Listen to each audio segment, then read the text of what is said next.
Là, il y a du stock pour tourner en rond pendant cette vie, avec toutes sortes de technologies, de théories, de préférences, tout ce que tu veux. Fait que comme ça te tente sûrement pas d'étudier des forums puis des articles scientifiques de l'armée américaine pendant 3 ans, je vais te faire un petit résumé.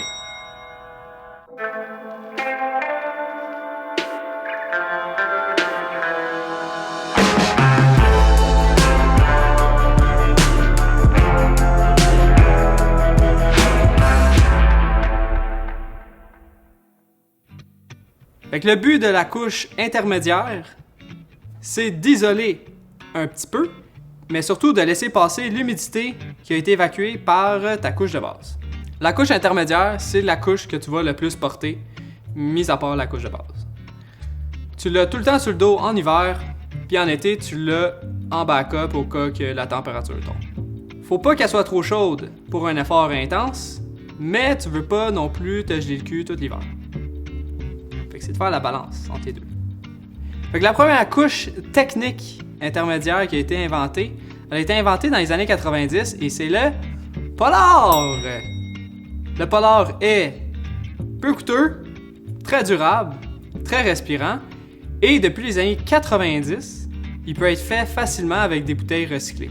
Mais comme on s'obstine toujours à avoir plus, mieux, ben on a développé d'autres technologies pour que ça soit plus léger, plus respirant et plus compact.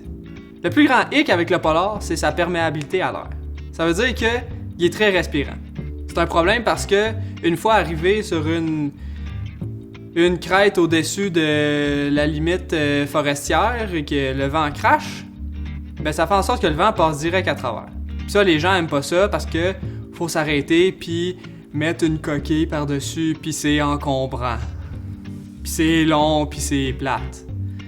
Fait qu'on a dû créer une autre catégorie de vêtements pour résister au vent.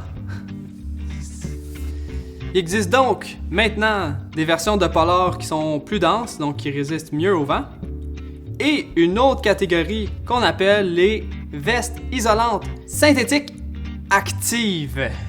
On sait tous que les manteaux isolés en duvet puis en isolant synthétique, ça existe depuis belle lurette. Le problème avec ça, c'est qu'ils sont vraiment pas respirantes. Donc, les utiliser dans un effort intense, ça résulte généralement à une doudoune qui est trempée de sueur. Fait qu'avec les technologies d'aujourd'hui, on est capable d'avoir des doudounes synthétiques qui sont résistantes au vent, aux précipitations, qui sont relativement respirantes, très légères et très compactes. Certains vont aussi créer des hybrides qui visent à augmenter la respirabilité en utilisant du polar, tout en restant résistant aux intempéries. Le grand défi avec la couche intermédiaire, c'est de bien connaître ses besoins, en termes d'isolation, en termes de respirabilité, de durabilité, puis de compactabilité. Mais ça, tu peux juste le savoir avec l'expérience. Je finis tout le temps comme ça. L'expérience. La prochaine capsule. Pas grave. Coupé.